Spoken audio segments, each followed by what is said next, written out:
नमस्कार, आप सुन रहे हैं ये पुस्तक बकॉडियो पर। पीसफुल लव, नई शुरुआत और पंचलेट की मुस्कान।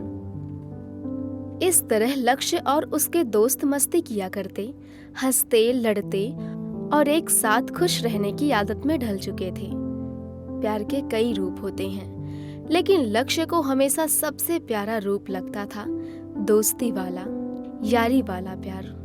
वो मानता था कि अगर दोस्ती में किसी भी प्रकार का स्वार्थ ना हो तो वो रिश्ता केवल प्यार और केयर से बना होता है। दोस्ती में एक्सपेक्टेशन लगभग ना के बराबर होती है, क्योंकि दोस्त एक दूसरे को स्पेस देना जानते हैं। इसलिए लक्ष्य ने इसे ही हमेशा पीसफुल लव कहा और माना। उसने देखा था कि दोस्ती में बहुत कम ही पॉजिटिवनेस होती है। हाँ, झगड़े, मनमुटाव तो सामान्य है। कभी पास आना, कभी दूर जाना, कभी रूठना, फिर मनाना, यही दोस्ती है। जो दोस्त बिना किसी अपेक्षा के दूसरे के लिए कुछ करते हैं, वही तो होते हैं सच्चे रिश्ते, जिनसे जिंदगी में अनुभव जुड़ते जाते हैं। यही तो है पीसफुल लव। इसी तरह लक्ष्य का बचपन प्राइमरी स्कूल में बीतता गया। उस स्कूल में कक्षा 8वीं तक ही पढ़ाई होती थी, इसलिए अब उसे सेकेंडरी स्कूल में जाना था, जहाँ कक्षा 9वीं से 12वीं तक की पढ़ाई होती थी। उसके करीब 90% क्लासमेट्स उसी नए स्कूल में एडमिशन लिए थे, जहां लक्ष्य भी गया था। कुछ बच्चों ने प्राइवेट स्कूल या अपने घर के पास वाले स्कूलों में दाखिला ले लिया था। नए स्कूल में हर क्लास के 4 सेक्शन थे। बड़ा स्कूल, बड़ा कैंपस, सब पिछले स्कूल से बिल्कुल अलग। लक्ष्य का सेक्शन था बी और उसके फ्रेंड्स ए और सी सेक्शन में चली गई थी। अब भले ही सब अलग अलग क्लासरूम में थे, लेकिन रिसेस के समय सब साथ मिलकर टिफिन किया करते थे। लक्ष्य अब कक्षा 9वीं में आ गया था। उस समय उसकी उम्र लगभग 14 साल रही होगी। स्कूल की दूरी और घर की मरम्मत के कारण उसका परिवार एक नया किराए का घर स्कूल के पास ले लिया था। नए घर के सामने अयप्पा मंदिर और एक तालाब था। नई जगह, नया स्कूल, नया माहौल, सब कुछ एकदम नया था। शाम को लक्ष्य अकेले तालाब के पास चला जाता था, जहाँ मंदिर की घंटियों की आवाज उसके मन को गहरा सुकून देती थी। नई यूनिफॉर्म में, नए स्कूल में, नई दुनिया में कदम रखने का ये पहला ही महीना था, जहाँ हर बच्चा किसी अलग स्कूल से आया हुआ था। लड़कियों से जान पहचान के चलते कुछ लड़के लक्ष्य से मदद मांगने लगे, भाई उस लड़की से बात करा दे, वगैरह वगैरह। लेकिन लक्ष्य ने इस बार किसी के लिए उत्तम वाली मदद नहीं की, बल्कि उसने उन्हें कॉन्फिडेंस बढ़ाने वाली लाइनें बताई ताकि वो खुद बात कर सकें। उसे अब दूसरों को सिखाने में ज्यादा तसल्ली मिलती थी। धीरे धीरे सब ठीक चलने लगा। उसकी क्लास में नए दोस्त बनना शुरू हुए। पुरानी 3 फ्रेंड्स के अलावा अब 5 और जुड़ चुकी थी। कुछ लड़कियों से तो लक्ष्य अब 1-on-1 बात करने लगा था, पहले जैसे ग्रुप टाइप बातचीत से अलग। कई लड़कियां जो दूसरे राज्यों से आई थी, किसी से जल्दी दोस्ती नहीं कर पाती थी और कई बार अकेली दिखती थी। लक्ष्य उन्हें देखता तो उनके पास जाकर दोस्ती करता और फिर बाकी लड़कियों से भी मिलवाता। पंचलेट, एक नाम, एक एहसास। उन सभी में एक लड़की लक्ष्य को सबसे खास लगी। उसका असली नाम तो कुछ और था, लेकिन एक दिन हिंदी की क्लास में जब टीचर ने पंचलेट नाम का चैप्टर पढ़ाया तो उस लड़की को ही पढ़ने के लिए चुना। उसने इतनी खूबसूरती से पढ़ा कि वो पल लक्ष्य के दिल में बस गया। उसी पल से उसने उस लड़की को पंचलेट नाम दे दिया और खास बात ये थी कि उसे उस नाम से सिर्फ लक्ष्य ही बुलाता था। जब वो उसे पंचलेट कहकर बुलाता तो कभी वो प्यार से मुस्कुरा देती और कभी क्या है कहकर प्यार से गुस्से में देखती। उसकी आवाज में जो इमोशंस होते थे वो बहुत ही प्यारे होते थे। लक्ष्य उन्हें महसूस करता था। अब वो दोनों टिफिन शेयर करने लगे थे। पंचलेट अक्सर लक्ष्य का पूरा टिफिन खा जाती और लक्ष्य उसका। वो पल, वो हंसी, वो आंखों की चमक आज भी लक्ष्य जब याद करता है तो सब कुछ फिर से जीवंत हो उठता है। वो प्यार जो दोस्ती में था वो बहुत खास था, क्योंकि वो सिर्फ दोस्त थे। जब लक्ष्य दूसरी लड़कियों से बात करता तो पंचलेट को ना कोई जलन होती, ना कोई गिला। उसे कभी ये नहीं लगा कि तुम मुझे वक्त क्यों नहीं देते। ना इनसिक्योरिटी, ना पॉजिटिवनेस, ना शक। शायद आज की तारीख में लोग भरोसे के काबिल इसलिए नहीं हैं क्योंकि उन्हें दूसरों में अपना ही दोष दिखाई देता है। पर बचपन में ऐसा कुछ नहीं था। बच्चे सच्चे होते हैं। जहाँ बड़े लोग इमोशंस को कंट्रोल करना सीख लेते हैं, बच्चे तुरंत रिएक्ट करते हैं। गुस्सा, प्यार, उदासी, रोना, हर भाव वे जाहिर करते हैं, फिर माफ करके आगे बढ़ जाते हैं। और यही बात उन्हें इस दुनिया का सबसे सच्चा प्रेमी बनाती है। स्कूल की गलियों में गूंजती दोस्ती, पहली मोहब्बत की दस्तक। लक्ष्य और पंचलेट की दोस्ती अब और गहरी हो चुकी थी। रोज की बातचीत ने उनकी अंडरस्टैंडिंग को इतना मजबूत बना दिया था कि एक दूसरे की बात बिना कहे भी समझ जाते थे। इसी दौरान लक्ष्य के बगल वाली बेंच की कुछ लड़कियों ने भी उससे टिफिन करते समय रिसेस में वक्त बिताना शुरू कर दिया। अब वो 4 लड़कियों के साथ लंच करता था, जिनमें से एक थी शैगी, वही दोस्त जिसकी कभी उत्तम से दोस्ती करवाई थी।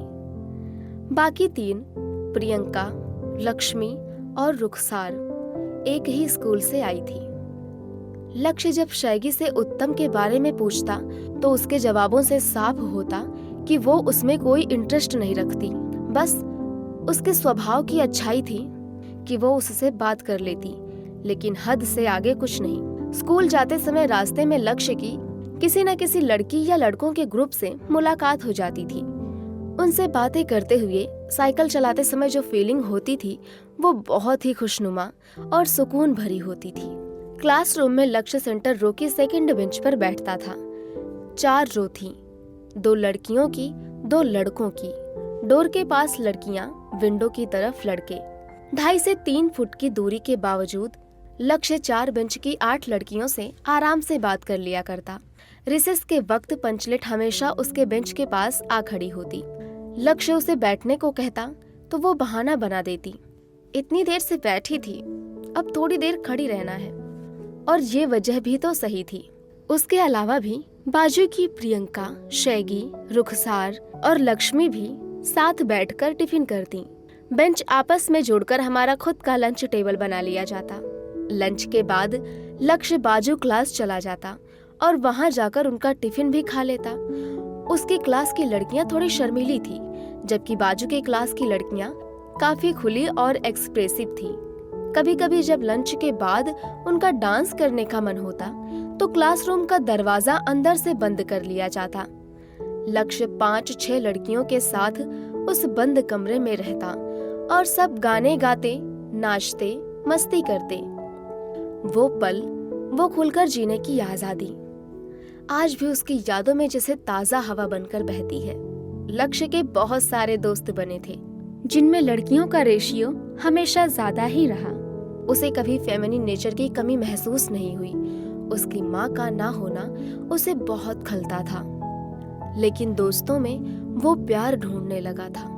वो कोमल एहसास जो एक माँ से मिल सकता था, वो प्यार जिसे सिर्फ वो समझ सकता था, जिसने उसे पाया हो।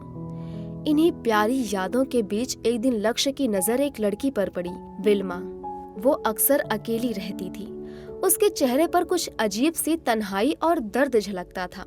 लक्ष्य ने कुछ दिन उसे ऑब्जर्व किया, फिर जब एक दिन उसे एक लड़के से उदासी भरी बातचीत करते देखा तो बात की तह में जाने की जिज्ञासा होने लगी।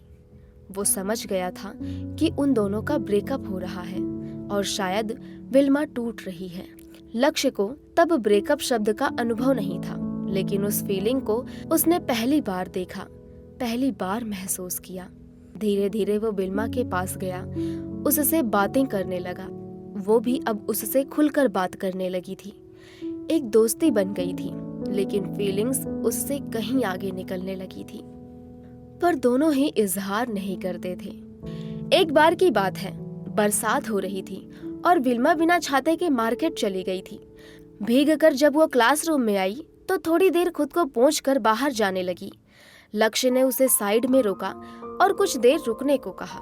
फिर अपनी जेब से रुमाल निकाला और उसके चेहरे और गर्दन को धीरे धीरे पोंछा। फिर रुमाल उसे थमाते हुए कहा, गर्दन के नीचे भी पोंछ लो। विल्मा ने वैसा ही किया। फिर वो चली गई। उसे लैब के लिए कुछ सामान चाहिए था। उस दिन के बाद उसकी बातचीत और भी आत्मीय हो गई। विल्मा अब खुश रहने लगी थी। डिप्रेशन, ब्रेकअप सब पीछे छूट गया था। लक्ष्य को लगा ये दोस्ती नहीं, थोड़ा ज्यादा है। अब पहली बार उसे ऐसा लग रहा था कि ये प्यार है और इस बार दोस्ती से ऊपर है। और फिर एक दिन उसने विल्मा को प्रपोज कर दिया, लेकिन जवाब में विल्मा ने शैगी को बीच में लाकर कहा, तुमसे शैगी प्यार करती है, मैं उसके साथ ऐसा नहीं कर सकती। लक्ष्य चौंक गया। उसने शैगी को बुलाया और पूछा, क्या बात है? शैगी ने साफ कहा, ऐसी कोई फीलिंग नहीं है, हम सिर्फ बेस्ट फ्रेंड हैं। लक्ष्य ने शैगी से कहा, उसे समझाओ कि हम दोनों के बीच कुछ नहीं है। वो मेरा प्रपोज तुम्हारे कारण अस्वीकार न करे। पर विल्मा ने बात मानने से इनकार कर दिया। इस तरह वे सिर्फ दोस्त ही रह गए, लेकिन उनकी बॉन्डिंग, उनकी केमिस्ट्री थोड़ी थोड़ी कपल जैसी लगने लगी थी। विल्मा की सहेलियां अब उन्हें कपल टाइप मानने लगी थी। स्कूल के बाहर केवल केमिस्ट्री की ट्यूशन में वे मिलते थे, बाकी सब्जेक्ट्स की ट्यूशन अलग थी। कभी कभी स्कूल के गेट के पास साइकिल रोककर थोड़ी देर बात कर लिया करते, क्योंकि उनके घर अपोजिट डायरेक्शन में थे तो साथ नहीं जा सकते थे। एक बार जब वे मस्ती कर रहे थे, लक्ष्य ने विल्मा की साइकिल का पिछला हिस्सा पकड़ लिया ताकि वो ना जाए। तभी सामने से उसके पापा आ गए। विल्मा डर गई, गुस्से में बोली, छोड़ो, पापा हैं। लक्ष्य ने फौरन साइकिल छोड़ दी। वहां 5-6 लड़कियां और थी, लक्ष्य अकेले लड़का था। उसके पापा कुछ नहीं बोले, बस चुपचाप आगे बढ़ गए। और ऐसे ही लक्ष्य की जिंदगी में पहली मोहब्बत की दस्तक हुई, जो अधूरी तो रही पर गहरी बहुत थी। प्यार की परछाई, एहसासों की परिपक्वता और इम्तिहान का दिन। अगले दिन स्कूल में लक्ष्य ने विल्मा से घर पर क्या हुआ ये पूछा।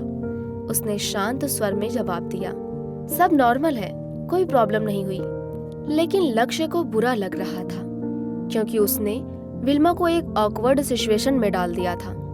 उसने सॉरी कहा। विल्मा ने मुस्कुराते हुए कोई बात नहीं कहकर मामला रफा दफा कर दिया। लक्ष्य जानता था कि विल्मा उसे लाइक करती है, लेकिन उसने कभी उसे रिलेशनशिप के लिए फोर्स नहीं किया। उसके लिए किसी को कंफर्टेबल रखना और खुद कंफर्टेबल रहना बहुत जरूरी था। कहते हैं ना, अगर किसी से प्यार करो तो उसे आजाद रखो। लक्ष्य को जब 15 साल की उम्र में पहली बार प्यार हुआ तो वो दोस्ती से कहीं बढ़कर था। उसे ये समझने में देर नहीं लगी कि फीलिंग्स स्ट्रॉन्ग, नॉर्मल और कैजुअल तीनों में अंतर होता है। जब कोई इंसान तुम्हें इतना अट्रैक्ट करे कि हर वक्त उसका ख्याल रहे, हर दिन उससे मिलने की बेचैनी हो, तो ये कोई आम दोस्ती नहीं होती। शायद यही था लक्ष्य का पीसफुल लव, जो जिंदगी में धीरे धीरे दाखिल हो रहा था। अब लक्ष्य थोड़ी सी पॉजिटिवनेस भी महसूस करने लगा था। जब भी विल्मा उदास दिखती, उसे गुस्सा आ जाता। कौन है, किसकी वजह से ये दुखी है? कभी कभी वे दोनों लैब की क्लास मिस कर देते और क्लासरूम में ही चुपचाप साथ बैठ जाते। जब विल्मा उदास होती, लक्ष्य को विल्मा की चोटी पकड़ना बहुत पसंद था। वो अक्सर उसकी चोटी पकड़कर उसे अपनी तरफ खींच कर ले आता। लक्ष्य उसकी आंखों से सब पढ़ लेता और वो सब कुछ बता देती। धीरे धीरे सब नॉर्मल हो जाता। इसी दौरान एक दिन जब लक्ष्य पीछे की बेंच पर बैठा था और विल्मा सामने सिर झुकाए बैठी थी, तो उसे देखने और उसकी मेंटल हेल्थ समझने लक्ष्य उसके पास गया। पहले तो उसने लक्ष्य को जाने को कहा, लेकिन जब लक्ष्य ने धीरे धीरे उसकी मोटी चोटी को खींचा तो वो मुस्कुरा कर उसके पास आ गई और फिर बातों का सिलसिला शुरू हो गया।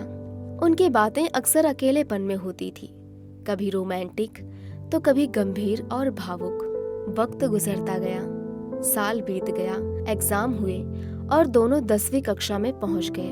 अब नया क्लासरूम, नई बेंच, लेकिन साथ वही, दोस्ती वही।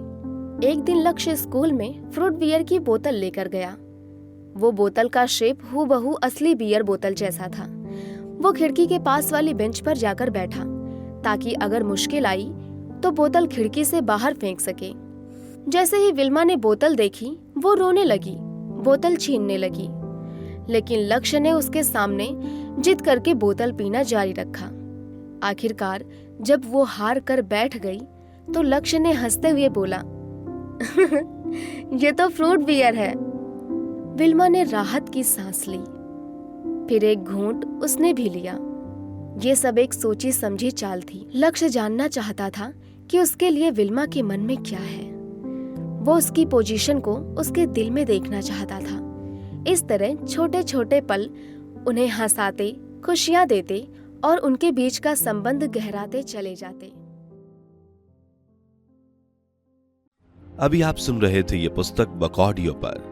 आपको ये किताब कैसी लगी कमेंट में हमें जरूर बताएं। साथ ही स्क्रीन पर दिए गए सभी प्लेटफॉर्म्स पर हमको फॉलो करना ना भूलें। धन्यवाद।